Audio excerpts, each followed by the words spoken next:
Baik, Assalamualaikum warahmatullahi wabarakatuh. Pada pertemuan ke-12 ini kita akan belajar tentang pemrograman jaringan saraf tiruan dengan MATLAB. Jadi kita di pertemuan sebelumnya mungkin sudah belajar 3 pertemuan terkait JST.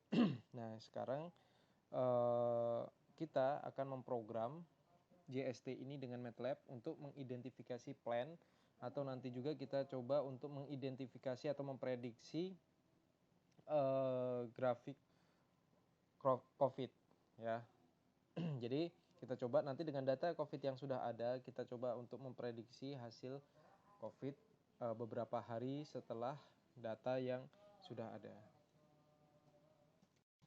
Baik, jadi objektif untuk pemrograman MATLAB ini, pemrograman JST dengan MATLAB ini adalah kita dapat mengidentifikasi suatu plan. Di mana di sini ini adalah sebuah plan atau fungsi alih yang kita simbolkan dengan plan persamaan Laplace. Ini sudah kita pelajari di materi dasar sistem kendali ya. Nah, jadi di sini plan kita anggap seolah-olah adalah sebuah persamaan matematika berupa fungsi alih Laplace. Nah, di mana di sini ada suatu input random atau suatu input sinyal acak yang kemudian akan masuk ke dalam sebuah plan ini dan kemudian akan menjadi output. Nah, jadi di sini ada sisi input plan dan di sini ada sisi output plan. Nah, ketika kita berikan suatu input sudah pasti akan memberikan output. Begitupun juga dengan implementasi nyatanya. Jika suatu plan itu diberikan input maka akan memberikan output. Outputnya baik berupa posisi, kecepatan atau percepatan atau sinyal listrik atau arus. Nah, jadi di sini adalah sebuah plan ya. Tapi karena kita tidak memiliki hardware berupa plan, jadi di sini kita buat plannya adalah seolah-olah hardware, seolah-olah adalah hardware, tapi di sini berupa persamaan matematika. Nah itu.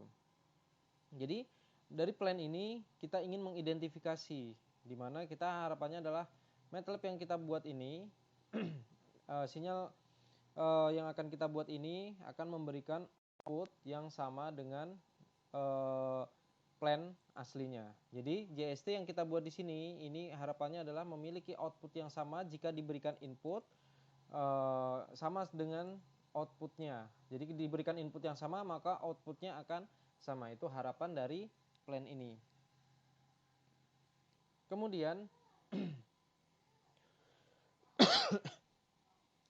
Kemudian bagaimana sih prosedur pembuatan simulasi MATLAB ini?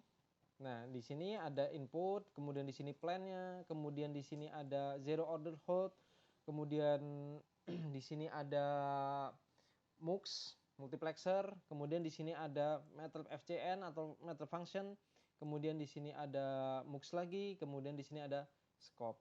Baik, kita lihat hasilnya terlebih dahulu.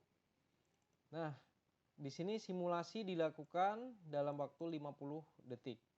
Nah, dari 50 detik ini kita lihat ada grafik 0 sampai 50 detik, di mana grafik warna biru itu adalah grafik luaran dari sistem JST-nya, sedangkan grafik warna kuning itu adalah luaran dari sistem plan-nya. Objektifnya adalah JST dapat mengikuti luaran plan aslinya jika diberikan input yang sama. Nah, di sini dapat kita lihat JST-nya pada detik sampai ke detik ke-20 dia masih berusaha untuk memberikan output yang sama dengan input plan-nya. Kemudian dari detik ke-20 JST diberikan input yang sama maka sudah bisa memprediksi plan-nya. Jadi di sini JST sudah dapat memprediksi, mengidentifikasi output yang sama dengan si plan-nya. Nah, itulah objektif kita membuat program JST ini supaya kita bisa mengidentifikasi suatu plan memiliki output yang sama.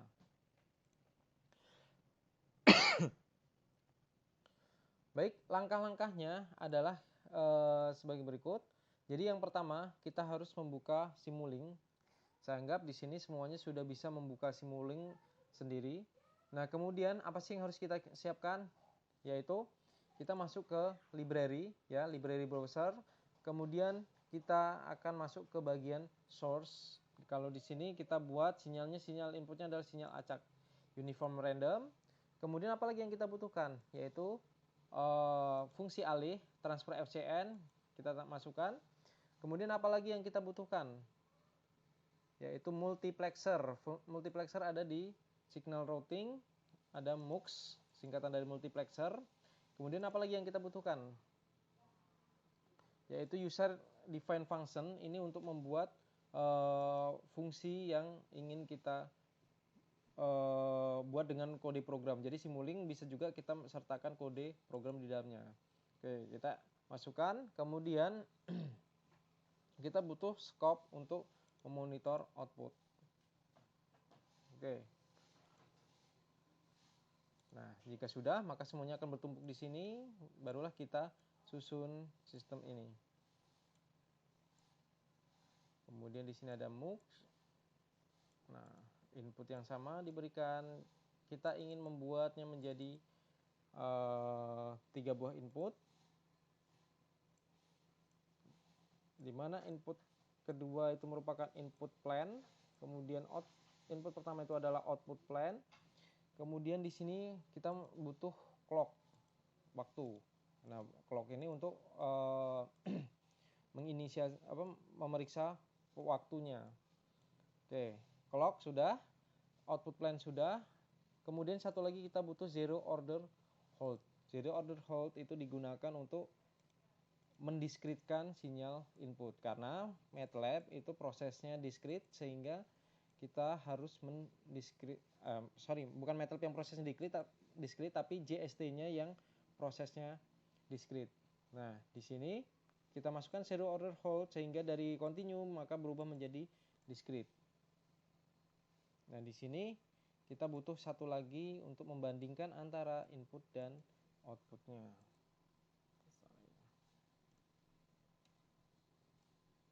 Tapi ini cukup 2 saja. Yaitu output plan, output estimasi dengan output plan-nya. Kemudian kita hubungkan scope-nya. Nah, dari sini kita tinggal buat plan-nya ini, kita pengen bentuknya 2, 3, 4 misalnya. Terus di sini 4, 3, 2, 1.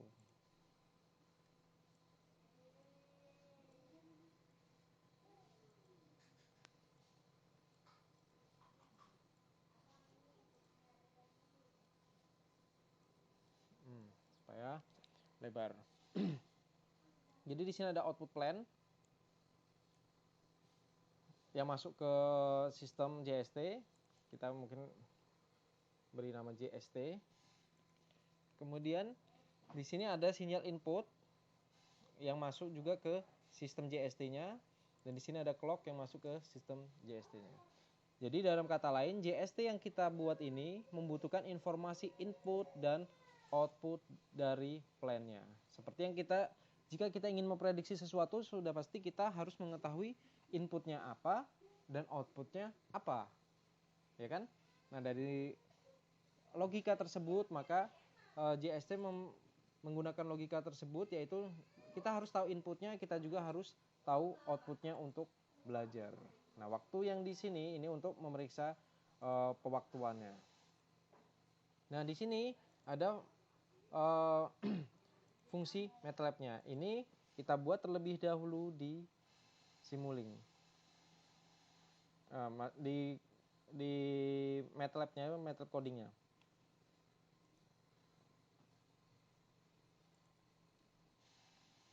Kita buat di MATLAB coding-nya terlebih dahulu.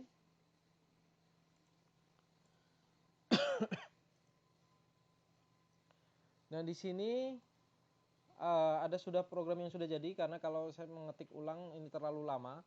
Jadi di sini saya jelaskan saja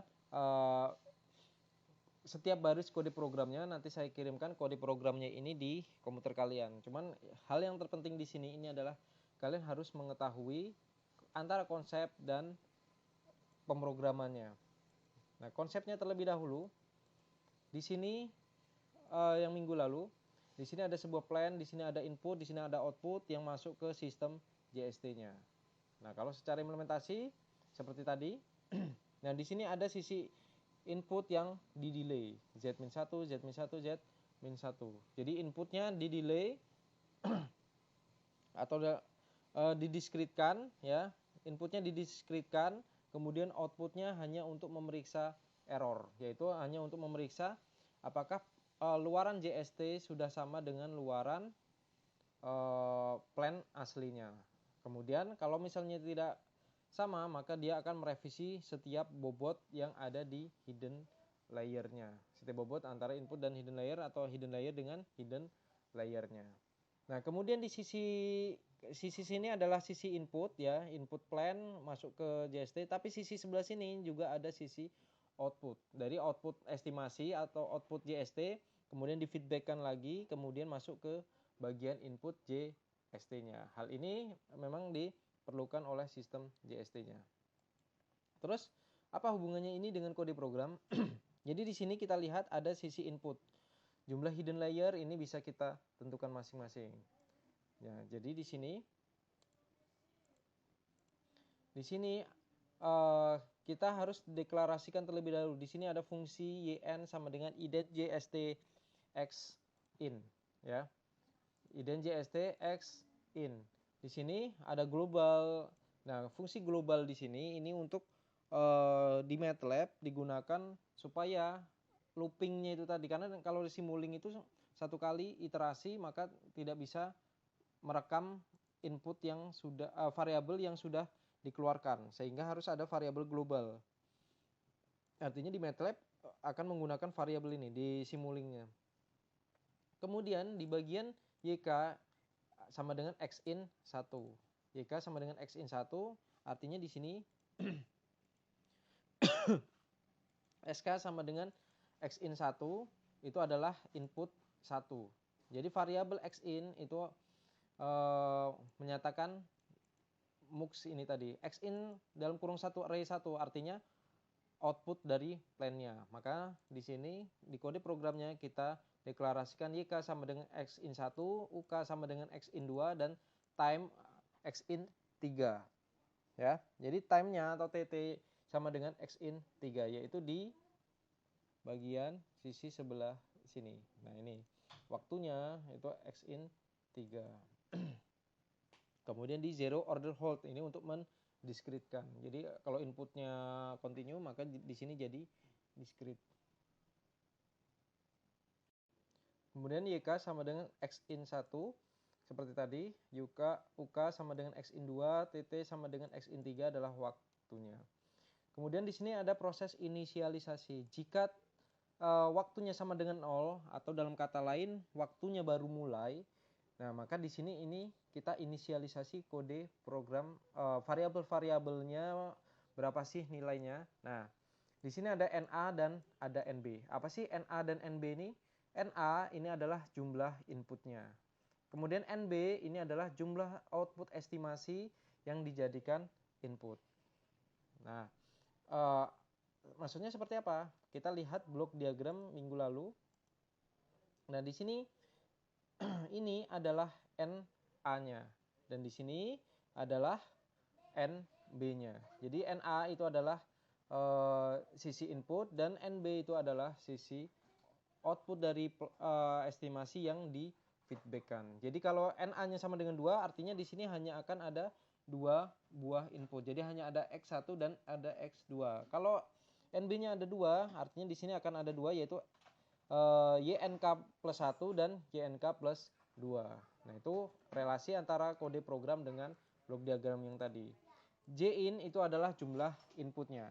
Jumlah input sama dengan NA ditambah NB, ya. Kemudian XX itu adalah inisialisasi nilai input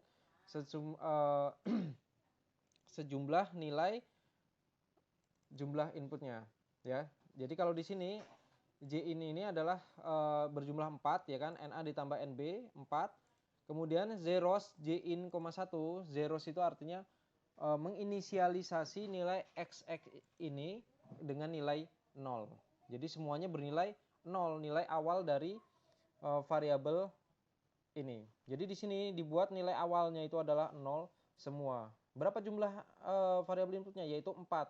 X1, X2, X3 dan X4. Di sini. Nah, di sini jadi ada nilai 4 buah nilai, inisialisasi nilainya. Kemudian JEH ini adalah jumlah hidden layer-nya. Jumlah hidden layer sama dengan 3.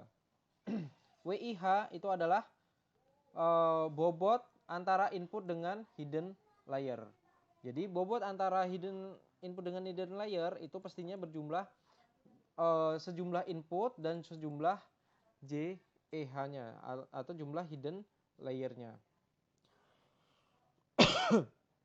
Jadi JEH sama dengan 3, maka WIH-nya itu adalah jumlah inputnya berapa. Di sini ada jumlah inputnya adalah 4 dan jumlah hidden layer-nya itu ada 3. Jadi sudah pasti akan ada variabel jumlah hidden layer jumlah hidden layer ada 3, berarti ada sekitaran berapa? 4 kali 3, ada sekitaran 12 data. 12 data apa? 12 data random. Di sini adalah random. Jadi kalau kita misalkan WIH, WI sama dengan atau variabel lain ya, takutnya nanti konflik dengan MATLAB-nya. WIHH sama dengan random J in, J in-nya tadi kita tahu 4, JEH. JEH-nya adalah 3. Nah, maka di sini kita memiliki 12 data random. Jadi ada 12 data random yaitu 0,4023 sampai 0,8473. Jadi ada 12 data random bobot awal. Apa sih bobot awal itu? Yaitu bobot yang ada di sini. Jadi jumlah hidden layer-nya ada 3 kan tadi, 1, 2, 3. Kemudian jumlah inputnya ada berapa? 4. Ada 4, 1, 2, 3, 4. Nah, jumlah 4 hidden layer tadi, 4 input tadi dengan 3 hidden layer itu akan saling bercabang. Ini ke sini 1, 2, 3, kemudian step ini 1, 2, 3, 1, 2, 3 sampai 4, maka akan ada 4, ada 12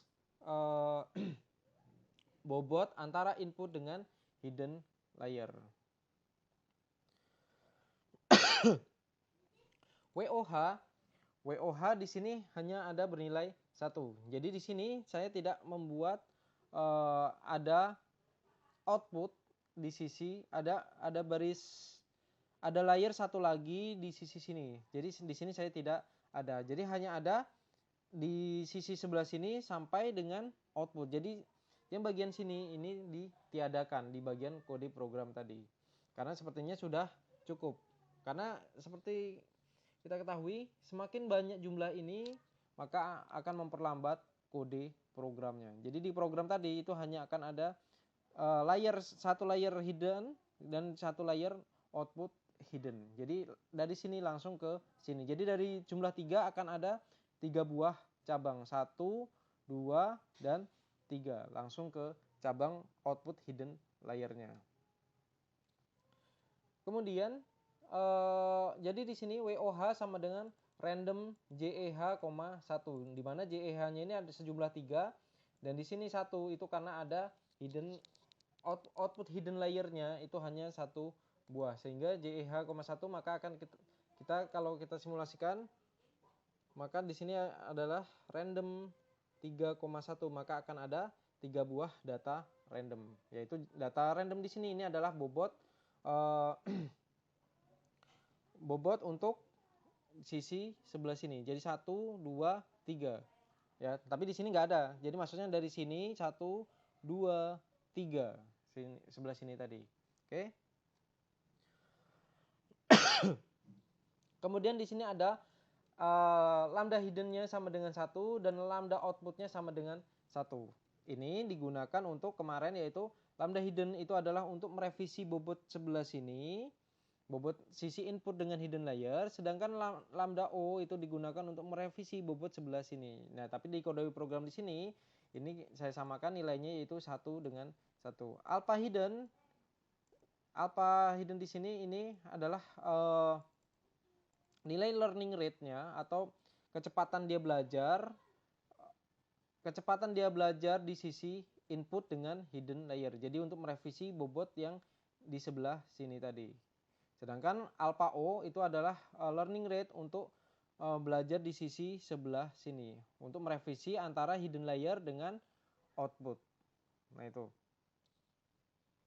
Nah, jadi di sini kita sudah selesai menginisialisasi bobot dan JST-nya. Jadi JST sudah kita inisialisasi, yaitu memiliki 4 buah output dan 3 buah hidden layer antara input dengan hidden layer, kemudian memiliki 1 buah hidden layer bagian output hidden layer. Ya, 1 buah output hidden layer.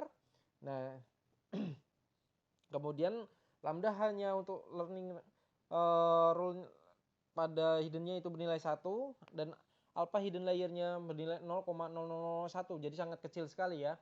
Dan alpha outputnya itu memiliki 0,00001. Jadi sini alpha itu learning rate-nya. Kalau kemarin kalau nggak salah zeta ya nilai n-nya itu. Nah, kalau sudah selesai inisialisasi maka kita akan membuat kode program. Jika waktunya kurang 1500, nah kalau kita ingin mensimulasikan sampai 1500 kali ya, maka di sini kita buat 1500. Nanti kita ubah saja. Karena di sini nanti untuk menyesuaikan dengan simulingnya. Nah, dengan jumlah waktu yang ada di sebelah sini tadi.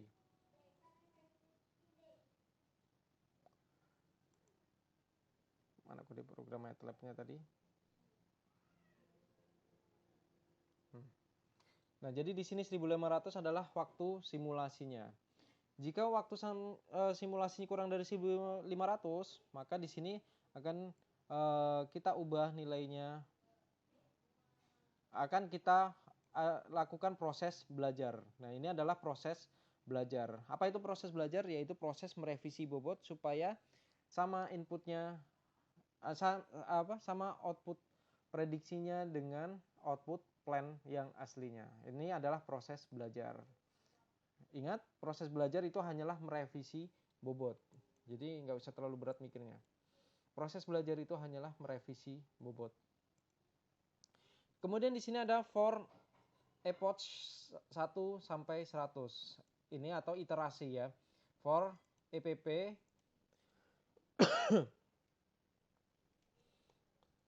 ini sama dengan iterasi ya. Sama dengan iterasi. Jadi ada berapa, setiap satu buah sinyal yang masuk itu akan dilakukan proses belajar sebanyak 100 kali. Semakin banyak gimana? Semakin bagus. Sampai 1000 kali gitu misalnya, nggak masalah. Tapi konsekuensinya adalah akan memperlambat proses belajarnya karena kita harus melakukan 1900 kali lebih lama loopingnya itu tadi. Oke, jadi ini adalah proses iterasinya. Nah, di sini ada for J sama dengan 1 sampai JEH. Jadi di sini pertama kita melakukan perhitungan forward, yaitu menghitung output layer hidden. Seperti minggu kemarin kita pertama itu adalah menghitung outputnya terlebih dahulu, menghitung output JST-nya atau disebut sebagai perhitungan forward calculating-nya. Yaitu menghitung forward itu adalah kode programnya, kalau secara logikanya adalah seperti ini. Yaitu dari input kemudian masuk ke hidden layer, yaitu input dikalikan bobot dikalikan sama dengan di hidden layer, semua dikalikan di sini. Seperti minggu lalu ya, saya anggap di sini sudah paham penjelasan masalah gimana sih cara menghitung input ke hidden layer, yaitu dengan sigma semuanya. Semua input dikalikan dengan bobotnya yang masuk ke hidden layer ini. Jadi di sini perhitungannya. For J sama dengan 1 sampai JEH. JEH adalah jumlah hidden layernya, yaitu jumlahnya adalah 3. Di mana kita inisialisasi nilai sigma H-nya itu sama dengan 0. Jadi sigma HJ sama dengan 0. Atau perkalian setiap masing-masing antara input dengan bobotnya itu kita masukkan ke sigma HJ-nya.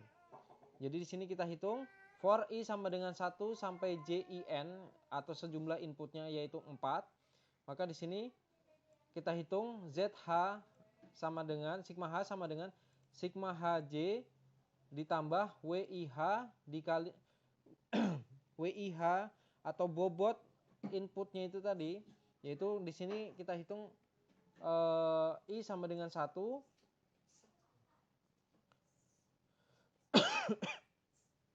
WIH I, J. Jadi kalau I-nya bernilai 1, artinya di sini inputnya di sini adalah 1 ya, input 1 dengan hidden layer 1. I itu untuk menyatakan nomor inputnya, J itu untuk menyatakan nomor layernya, hidden layernya. J untuk menyatakan hidden layernya dan I untuk menyatakan nomor inputnya. Jadi kalau I sama dengan 1 artinya input ke 1 dan J sama dengan 1, input ke 1 dengan J. Artinya kita harus menghitung 1 XI dikalikan dengan bobot yang di sebelah sini. Nah, itu. Maka di sini kita memperoleh perhitungannya ZH sama dengan ZH ditambah WIH dikalikan dengan XX, di mana WIH adalah bobotnya, bobot masing-masing terhubung tadi dikalikan dengan XX. Nah, maka di sini kita memperoleh jumlah sigma hidden layernya itu sama dengan ZH YH ya. Di sini YH sama dengan lambda H dikalikan ZH dikalikan dengan J. Karena di sini kita menggunakan lambda H di sini kita fungsikan untuk fungsi aktivasinya ya. Kita gunakan fungsi aktivasinya adalah fungsi aktivasi linear. Nah, selesai perhitungan untuk antara input dengan hidden layernya. Yang mana di sini menghasilkan YH ya. YH di sini ini adalah sisi sebelah sini. Jadi antara input dengan hidden layer, maka di sini adalah YH-nya.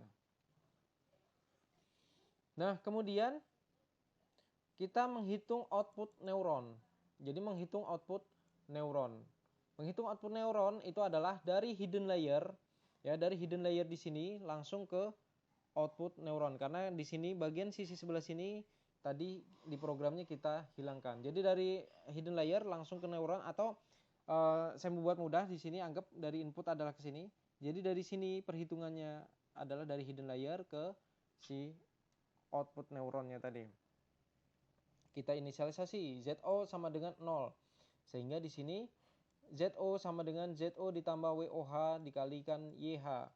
Maka YH-nya di sini ini adalah output dari hidden layer-nya tadi. Kemudian di sini ada YN sama dengan lambda output dikalikan ZO. Karena di sini sama seperti tadi ya, bobot dikalikan dengan input. Inputnya adalah output dari hidden layer-nya tadi. Dari hidden layer yang sisi sebelah sini ini adalah input untuk sisi sebelah sini. YN sama dengan lambda O dikalikan Z0. Sehingga output dari plan yang sisi sebelah sini YN-nya itu adalah lambda O dikalikan Z0. Karena lambda O-nya tadi kita buat linear yaitu 1, maka di sini YN sama dengan ZO. Kemudian kita hitung errornya. Error yang di sini tadi itu adalah YK dikurangi dengan YN. YK dikurang YN. Error sama dengan YK dikurang YN. Kita akan memperoleh error. Kalau errornya ini sama dengan 0, maka otomatis tidak akan ada perubahan pada WOH-nya. Jika errornya sama dengan 0. Kenapa? Karena di sini kalau dikalikan 0 ditambah 0, WOH tidak akan ada perubahan. Tapi kalau error ada nilainya, jika error memiliki sebuah nilai, atau dalam kata lain, antara output plan dengan output estimasi itu tidak sama, maka harus terjadi revisi bobot. Nah, ini adalah proses revisi bobot. Proses revisi bobot yaitu WOH sama dengan WOH lama ditambah dengan alpha out atau learning rate output dikalikan dengan error dikalikan dengan lambda output yang sini tadi dikalikan dengan YH-nya tadi, atau output dari hidden layer. YH adalah output dari hidden layernya. Maka kita memperoleh bobot yang baru yaitu WOH-nya tadi. WOH adalah bobot yang baru, WOHJ. Walaupun sama tapi di sini memiliki nilai yang berbeda. Karena di sini adalah WOH yang baru. Menghitung perambatan error. Menghitung perambatan error adalah teknik untuk kita berapa sih error hidden layernya, sehingga kita gunakan error hidden layer tadi untuk merevisi bobot pada sisi input dengan sisi hidden layer yang pertama. Nah, di sini kita harus menghitung perambatan errornya, yaitu for J sama dengan 1 dikali JEH. Jika Z0 sama dengan 0, error H-nya sama dengan error dibagi dengan JEH-nya. Kalau misalnya ZO-nya tadi sama dengan 0, di mana ZO itu adalah sisi sebelah sini, ya. Ini adalah hasil perhitungan dari antara input dengan si JEH-nya tadi. Kalau ZO sama dengan 0, maka dibagikan saja langsung error H sama dengan error dibagi dengan JEH-nya. Hal ini kita lakukan inisialisasi seperti ini karena kalau tidak, maka kita akan membagi dia dengan Z0 di sisi sebelah sini. Oleh karena itu kita harus amankan. Kalau Z outputnya sama dengan 0, maka di sini akan merevisi, harus kita buat misalnya kasus khusus, yaitu error H sama dengan error dibagi JEH. Else, atau kalau ZO-nya tidak sama dengan 0, maka kita bisa gunakan rumus ini tadi, atau sama dengan rumus yang minggu lalu, yaitu inverse dari fungsi aktivasinya. Error H sama dengan WOH dikalikan dengan YH dibagikan dengan ZO dikalikan dengan ER-nya. Nah, ini adalah ERH-nya. Kalau sudah diperoleh ERH, ini kita gunakan untuk merevisi bobot pada sisi input dengan sisi output. Jadi yang di sini tadi berubah, error ini adalah sisi output dan error H ini adalah sisi hidden layer. Maka di sini kita memperoleh bobot yang baru untuk sisi inputnya. Kemudian kita revisi vektor input, ya. Revisi vektor input artinya apa? Kalau kita revisi vektor input, maka kan kita tadi di sini ada 4 buah, ya kan? Inputnya itu ada 4 buah. Nah, 4 buah ini untuk merekam data-data dari yang lampau. Karena input kan harus berjalan terus, ya kan? Inputnya itu akan berjalan terus. Di sisi sebelah sini tadi, input akan berjalan terus. Nah, kode program untuk merekam input-input yang sudah ada ini tadi, kan kalau ada input baru maka ini akan bergeser. Jadi di sini akan jadi sisi sebelah sini, yaitu delay yang lebih lama lagi. Kemudian ini akan bergeser sisi sebelah sini dan seterusnya akan bergeser. Nah, maka di sini ini adalah revisi vektor input. Ini digunakan untuk menggeser nilai input tadi menjadi ke sisi yang lainnya. Ya, maksudnya ke sisi delay yang lebih lama, sehingga di sini XX1-nya ini kan menggeser ke sebelumnya. Kemudian XX1-nya itu sama dengan yang terbaru, yaitu data input yang terbaru, yang diperoleh dari plan langsung. Kemudian di bagian sisi output juga sama, digeser vektornya, inputnya digeser, kemudian untuk XX nomor 1 atau nomor 3 kan, NB plus 1 itu berarti yang ketiga, karena susunannya YN itu adalah di sebelah sini. Artinya di sini adalah setelah input ditambahkan dengan 1. Di mana jumlah inputnya ada 2, maka di sini yang ketiga. Maka di sini XX NB ditambah 1 sama dengan YN. Nah, selesai. Ini akan looping ini tadi akan kita revisi terus-menerus sebanyak 100 kali. Jadi 100 kali iterasinya. Oke. Nah, ini program. Nah, yang ini. Kemudian di sini ini program tambahan. Jadi kalau sudah selesai 1500 ya. Jadi di sini selesai 1500. Setelah selesai 1500 artinya kita harus memprediksi nilai outputnya. Sebentar. Yang mana output IDEN JS-nya. Nah, else ya. Else artinya else di sini ini adalah jika dia tidak pada jangkauan 1.500 lagi atau selesai proses trainingnya, maka di sini adalah proses menguji. Jadi di sini hanya akan menghitung perhitungan forward saja, tidak ada perhitungan backward. Karena kalau sudah dites, bukan belajar, momen buat belajar, dia tidak akan merevisi bobot. Nah, ini proses untuk menghitung maju saja, dan di sini adalah proses untuk menggeser input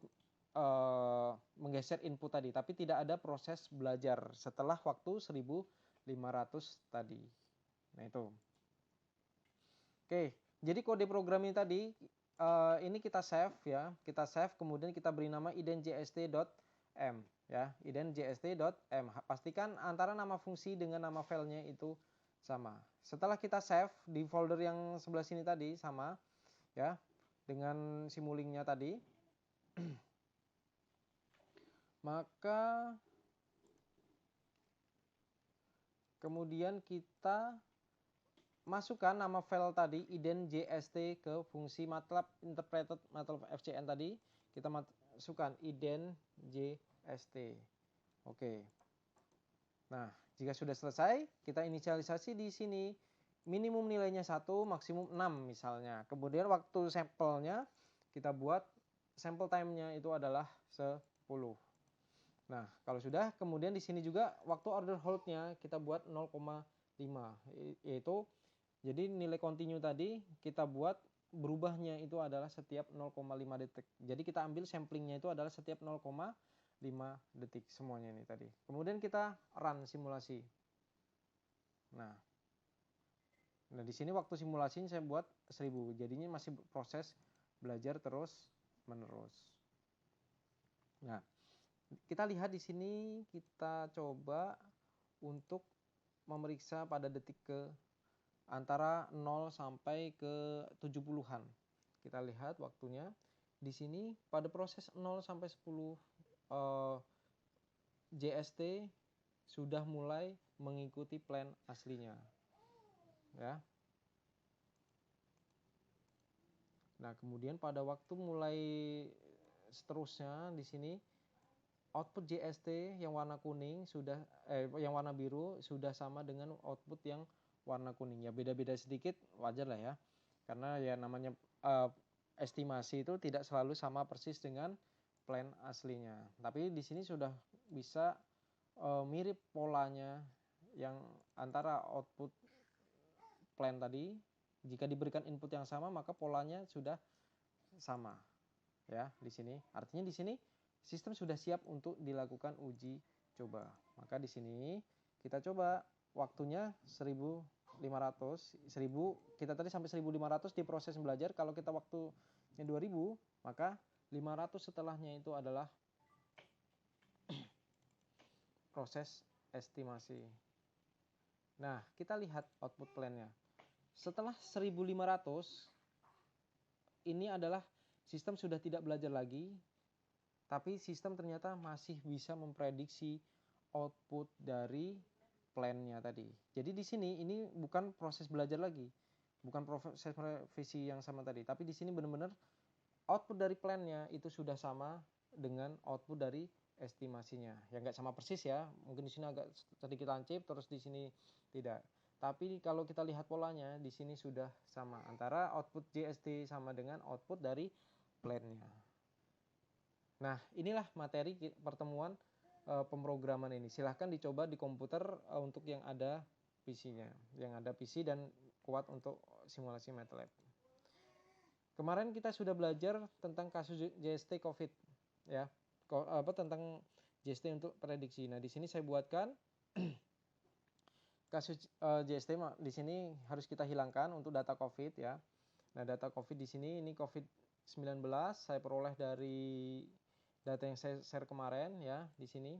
Nah, ini adalah output estimasi sampai detik hari ke-29. Nah, kemudian di sini ini adalah hari ini, sampai hari ini itu adalah sudah sampai 380.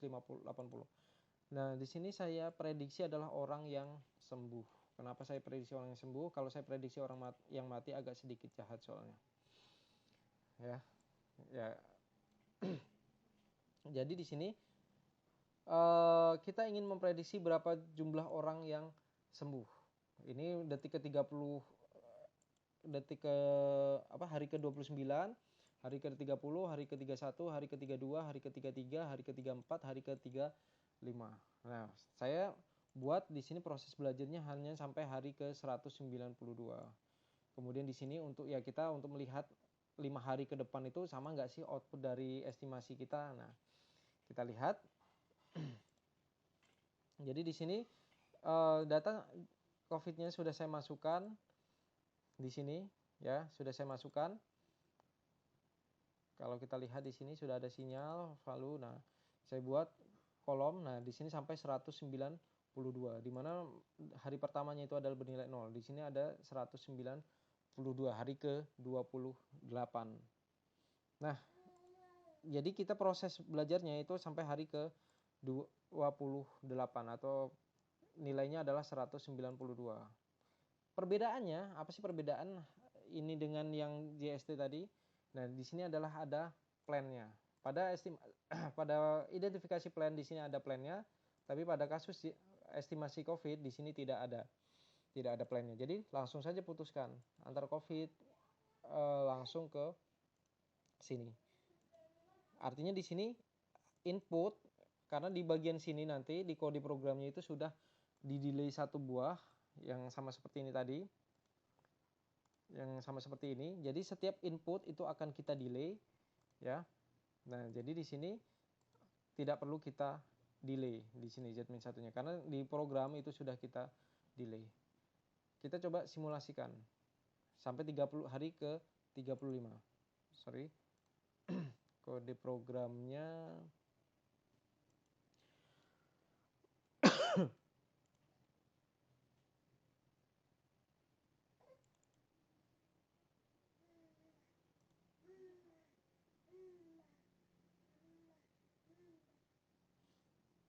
Nah, inilah output JST yang kita buat, ya. Jadi output JST hasil estimasinya.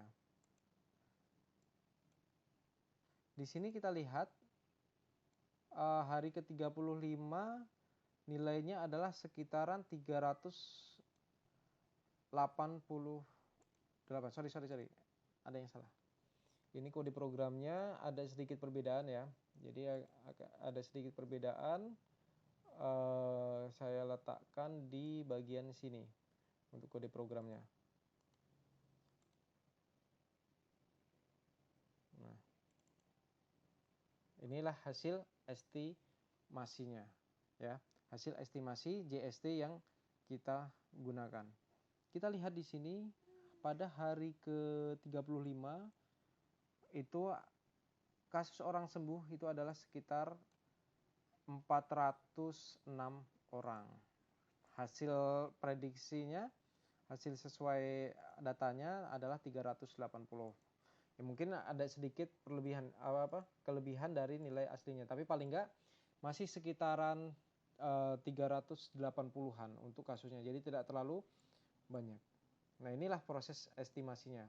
Tapi proses estimasi ini bisa berbeda-beda setiap kasusnya. Seperti di sini saya simulasi lagi. Di sini ini hanya sampai 397 estimasinya. Ya, 397, sedangkan tadi 380. Jadi itu adalah estimasi dari orang sembuh dengan menggunakan JST. Yang warna hitam di sini ini adalah data setelah data ke-29 itu tidak ada datanya, maka di sini dia membentuk garis lurus di program simulingnya. Nah, di situ ya.